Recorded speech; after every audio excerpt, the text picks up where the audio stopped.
Dari yang terkasih, selamat pagi berkah dalam.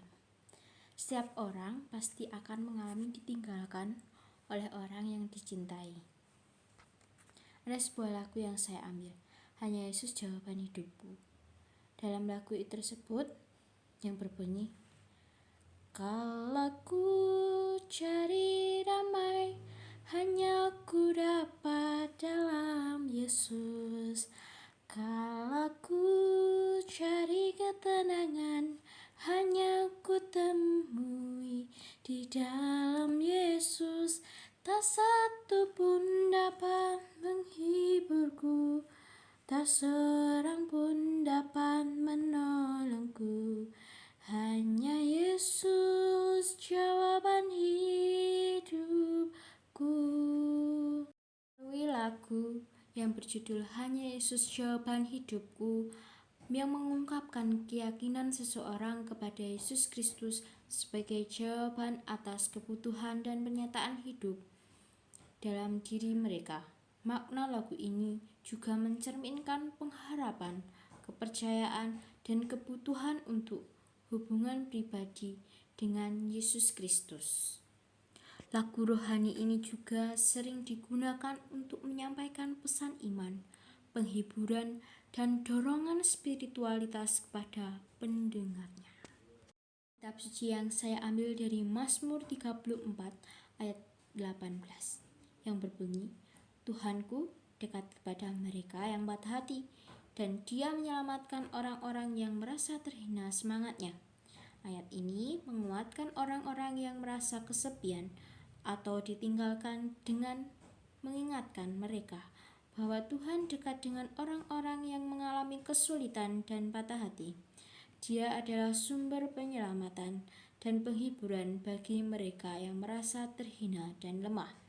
Pesan dalam ayat kitab suci ini adalah Allah selalu hadir dan peduli, terutama di saat-saat tersulit.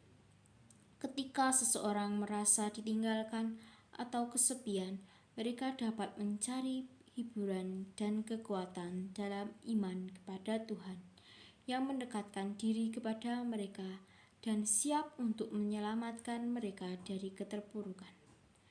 Ayat ini juga menggambarkan kasih sayang dan kehadiran Tuhan sebagai sumber penguatan dalam situasi seperti itu.